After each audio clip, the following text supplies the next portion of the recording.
Hi, and welcome to the Animal Welfare Junction. This is your host, Dr. G, and our music is written and produced by Mike Sullivan. I am in Daytona, and well, not so sunny this week, but Daytona at the Animal ForensiCon, and here to tell us more about it is Dr. Adam Stern. Thank you for being here again. And thank you for coming again. It's great to have you and have you chat with all the speakers that we have at the conference this year. Yeah, it's been really good, and the way that this year was done with all of the workshops on the first day, it was really nice because people were able to kind of like focus on different things that they wanted. I think that was really amazing. Yeah, the one goal we wanted to do this year, not only educate in sort of the classroom format, was to give people a new experience, and having that hands-on component really helped a lot with that. We identified some areas where people probably have no experience whatsoever. So for example, like with bloodstains, people read about it, they see it, but they don't actually know what goes into doing it. So we tried to bring those things into it as a new way to educate more. Yeah, I think that's great because that's the reason why I did the forensic science masters, is because there's still so much stuff in the human field that we don't know in the veterinary field, or that we don't use and we don't realize that it could be really helpful. So things like that were really, even the crime scene part, everything was just fantastic. Yeah, that's really good. And we were talking with people in the hallway, and they're like, that was fantastic, and that one was great, and I really wanted to do that one, but I did the other one I wanted to do. So it's been really good. The positive feedback has been great throughout the whole day so far. Yeah, so you had your own workshop, so can you tell us about your workshop? Yeah, so I did the Forensic Pathology Masterclass, and one of the things that people always ask me is, I want to learn more about pathology. And in vet school and at different CEs, we sort of touch on, here's like the classic case of X or the classic case of Y. And I decided to dive into some of these areas. But for example, like emaciation, we talked about that.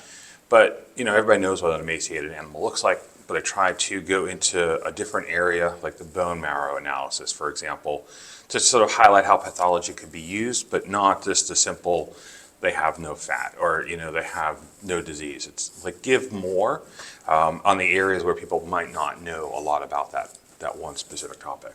Yeah, I think that's really important because like some of the cases, actually I had a case relatively recently where the humane officer that came in did not take the dogs because they were like, well, they kind of looked okay. And you can't make that decision just looking, but you have to touch them. But if they don't get that education, then they're not going to know. Yeah, just like the pop quizzes I put up animals and like, what's the cause of death? And it was a raccoon.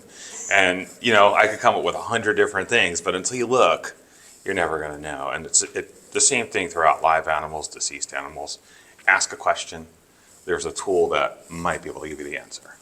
And was your talk geared, basically, I mean, it sounds like it was geared towards everyone, right? Like how would it impact humane officers versus veterinarians? Yeah, and that's the hard part, is there's this line, and it's a squiggly line, because everybody has a different level. Some are medically trained, some are investigative trained. There's a couple of attorneys in here, so they're trained in law. So you kind of have to sometimes go above, but then below for the different people.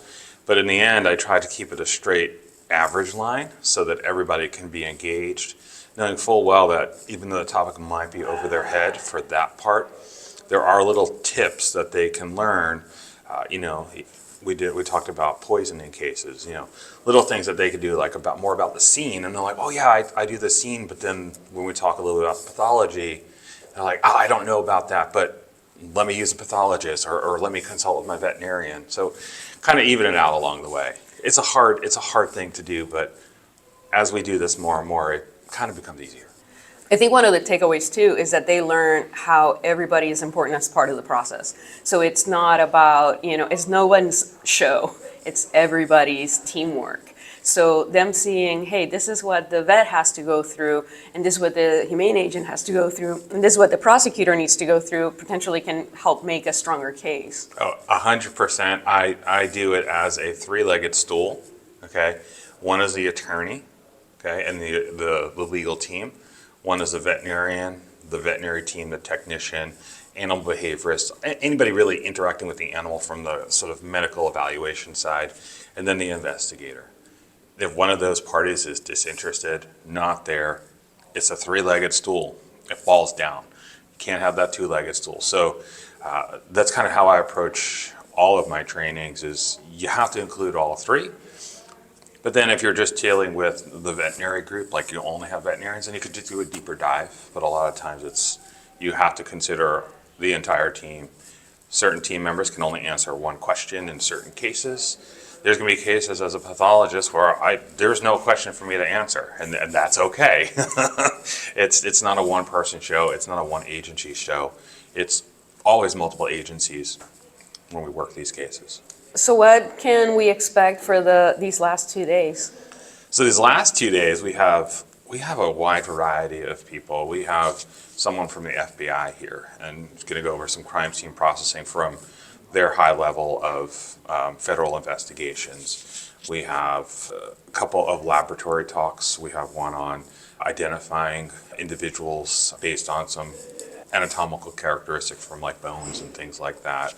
We have a couple of veterinarians talking about trauma and the role of the shelter vet. And it kind of goes on and on, but we're going to, again, that three-legged stool approach, we're going to have a little bit from each one so that people can learn new skills, new ideas, and maybe just to be a refresher for others who do it day in and day out. Well, that's amazing, and I'm looking forward to all of the talks that are going to happen, and we'll interview as many of the speakers as possible so people can learn what's going on here. Oh yeah, well, it's great that you're here, and I'll tell you next year, we're going to invite you back. We are probably 2 weeks away from announcing where and when it's going to be, so you'll have to stay tuned for that. Excellent. Looking forward to that. Well, thank you so much. Thanks for having me. All right, so we're at the ForensiCon, and I just sat through this amazing lecture on blood spatter analysis. So can you tell us, well, let's start with basics. What's your name and where you work?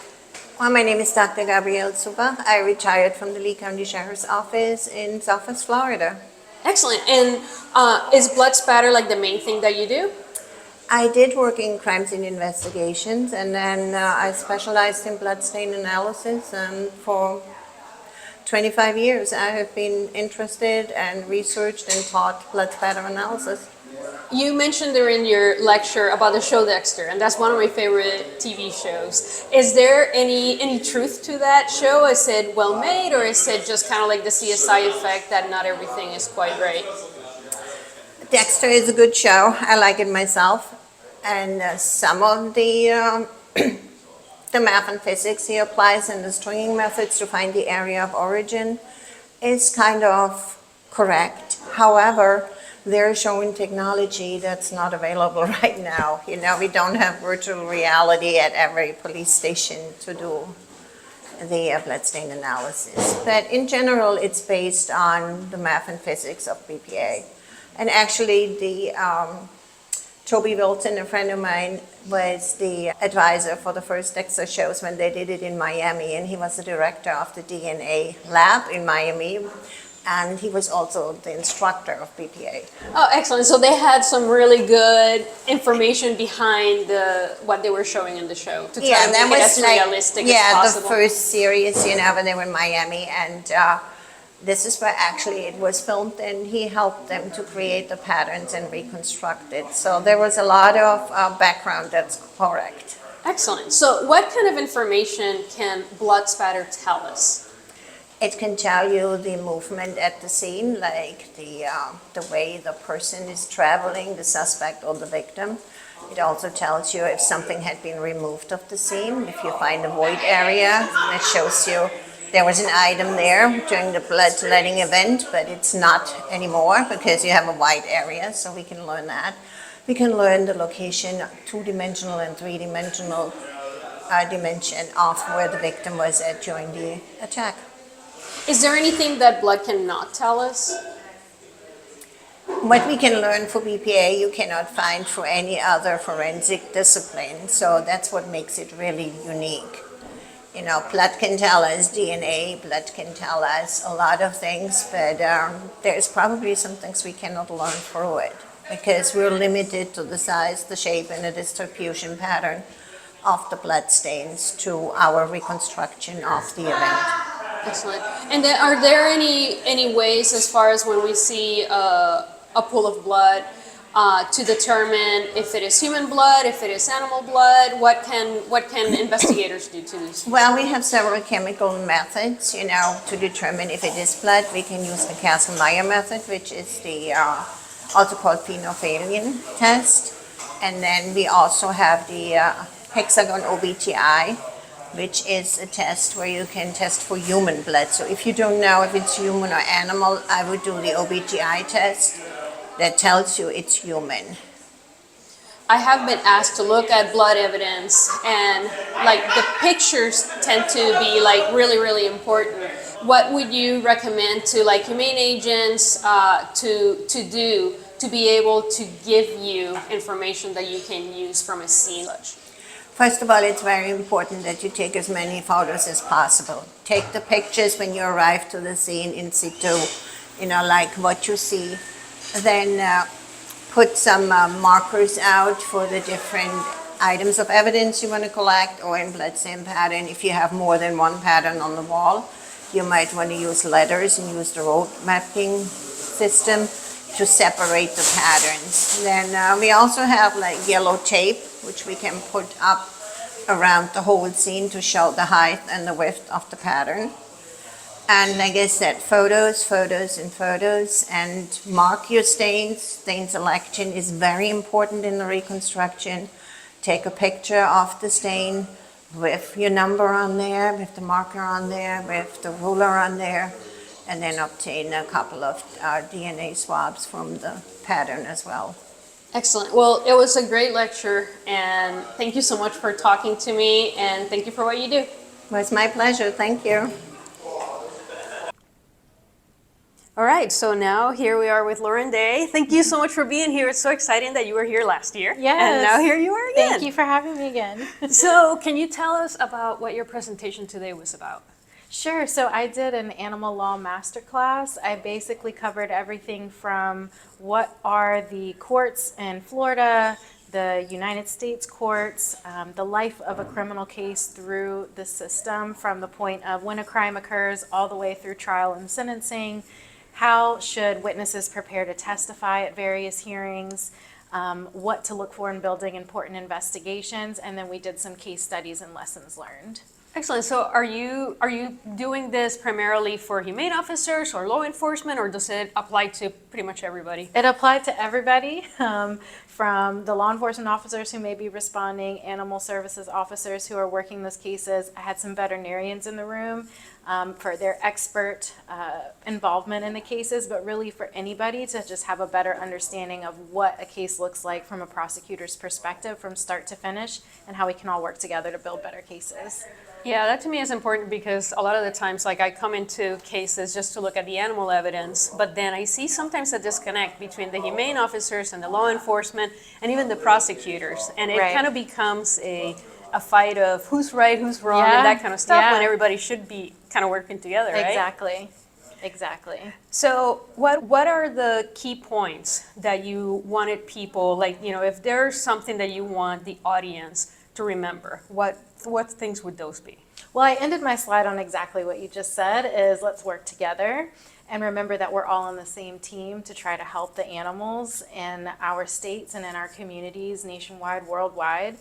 My best advice is just talk to your prosecutors, because at the end of the day, that's what we're all working for, is to get a case across the finish line. I touched on things such as, sometimes veterinarians and law enforcement get subpoenas for things and they don't understand why, which is why it was important for me to talk through the life of the case, all of these intermediary hearings that we might have.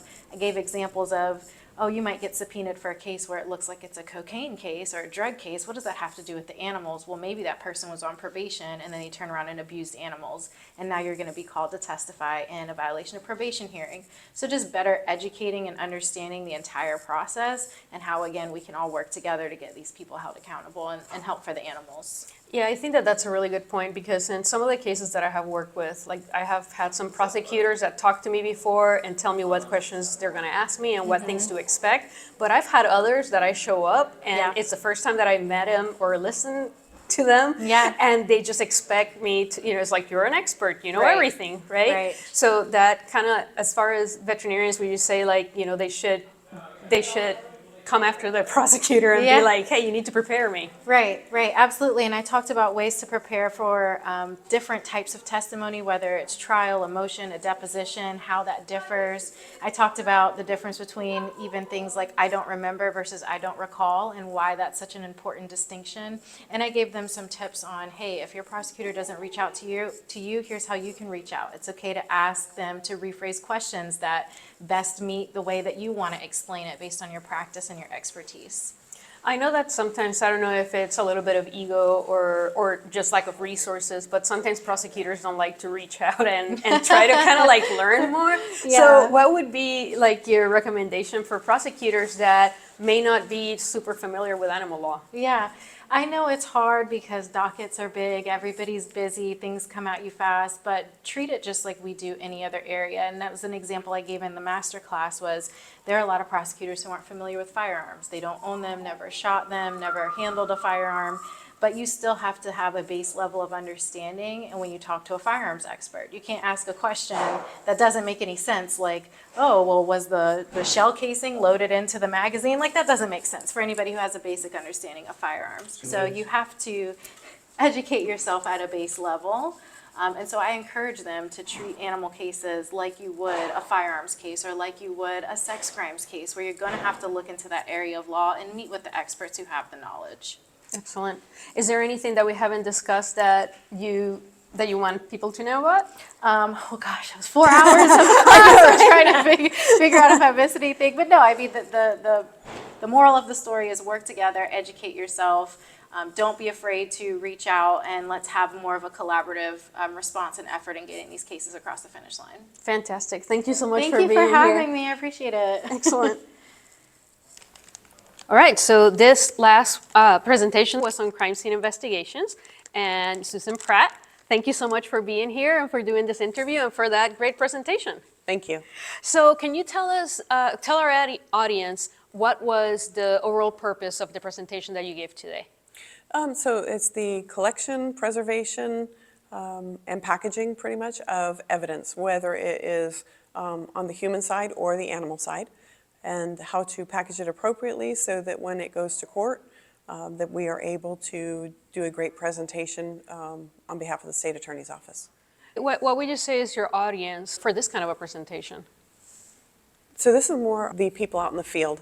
So if they have to come across a scene or a situation, the information that they received today would help them to identify, photograph, collect, and submit into their lab all of the, whether it's trace evidence, physical evidence, anything to that effect, so that they can get the right processing completed. I think that, in animal cruelty cases, there's a lot of emotion because, they're hurt animals, and the people that are there usually are there because they love animals, and the first instinct is to run and grab that animal and take it out to safety. But that should not be it, right? No, because if you've got an animal that has some kind of evidence on it, we want to make sure to collect everything that we possibly can, because in some cases, you are their voice now. It's like, if there's a dead body, you are the only one that can speak for them. And that's where I think that that's part of the most important part of my job, is the idea that, I need to take a step back sometimes and make sure that the collection is appropriate in order to get the best results as possible. So the most important part of my job is that I speak for those that cannot speak any longer for themselves. And so rushing in to grab an animal or rushing in to grab a person and trying to get them to safety might not be the best option for that individual, whether it's a person or a dog, because we want to make sure that we can collect everything that is necessary and be able to get that analyzed and processed. The next step is to make sure that that animal or that person is getting the care, whether it's medical or nutrition, that they need to get. So just not running in and grabbing it immediately. From when I did my forensics classes, there are right ways and wrong ways of collecting evidence, and there is so much difference based on the type of evidence that you collect that it can get really confusing. So if we're talking with humane officers about evidence collection and they don't know what to do, what kind of resources can they look into? Well, each state has a crime lab. And so I would suggest that they contact the crime lab, and it's all online. They can look it up and see what kind of direction or information that crime lab is. Here in the state of Florida, we have FDLE, the Florida Department of Law Enforcement, and with them, we actually have an online manual, and we have people that we can contact if we get stumped and, okay, it's not in the manual, what do we do next? So FDLE has been very helpful. Fantastic. Is there anything in closing that you feel it's important to let our audience know? If you see something, say something, because again, they can't speak for themselves. Excellent. Well, thank you so much for doing this, and thank you for your great presentation. Thank you very much. I appreciate having you here.